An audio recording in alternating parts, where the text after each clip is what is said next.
लागत से निर्मित इस हाईली ऑटोमेटेड प्लांट को NEPRA resource management private limited के साथ अनुबंध कर स्थापित किया गया है, जिसके लिए कंपनी द्वारा इंदौर नगर निगम को प्रति वर्ष 1,25,00,000 की प्रीमियम राशि का भुगतान किया जाता है। घरों से निकला सेग्रीगेटेड सूखा कचरा ट्रांसफर स्टेशन से होते हुए जब इस प्लांट पर पहुंचता है तो यहाँ सबसे पहले इसका वजन किया जाता है। फिर इस कचरे को मिनी पोकलेन मशीन के द्वारा कन्वेयर बेल्ट पर डंप किया जाता है। इस बेल्ट के जरिए कचरा आगे बढ़कर ट्रॉमल तक पहुंचता है।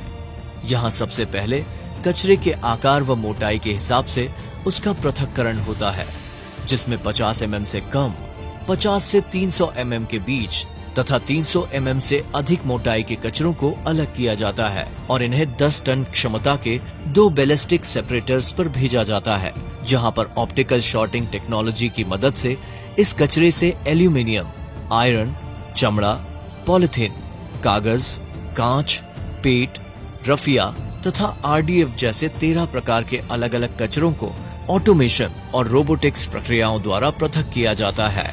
इसके बाद इन अलग अलग कचरों को अलग अलग कन्वेयर बेल्ट्स के द्वारा विभिन्न सेग्रीगेटेड कचरों के लिए बने बंकर्स की तरफ भेजा जाता है।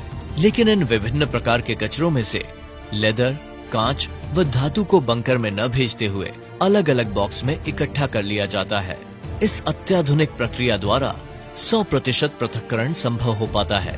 फिर भी यदि कोई कचरा मशीन द्वारा पृथक होने से बच गया हो, वह अलग प्रकार के कचरे में मिल गया हो, तो इसके लिए यहाँ कार्यरत रैक पिकर्स को इस प्लांट पर मैनुअल सेग्रीगेशन व क्वालिटी चेक के लिए प्रशिक्षित किया गया है। ये रैक पिकर्स अपने पूर्व अनुभव का उपयोग करते हुए बंकर्स की तरफ जाते इन कन्वेयर्स में से कचरे को पूरी तरह सेग्रीगेट कर देते हैं।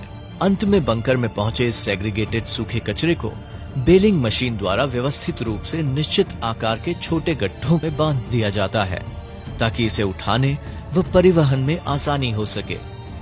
अब इन विभिन्न प्रकार के कचरों के इन गड्ढों को वाहनों में भरकर रिसाइकलिंग कंपनियों को भेज दिया जाता है। इस संपूर्ण प्रक्रिया के बाद बचे हुए नॉन रिसाइक्लेबल मटेरियल को सीमेंट कंपनियों को ईंधन के रूप में दे दिया जाता है। इस तरह इस प्लांट में किसी भी प्रकार का कोई वेस्ट नहीं बचता जिसकी रिसाइकलिंग नहीं हो पाई। यानी इस प्लांट पर पूरे 100% सूखे कचरे की रिसाइकलिंग हो रही है, जिसके चलते इस प्लांट को जीरो वेस्ट टू लैंडफिल का दर्जा प्राप्त है।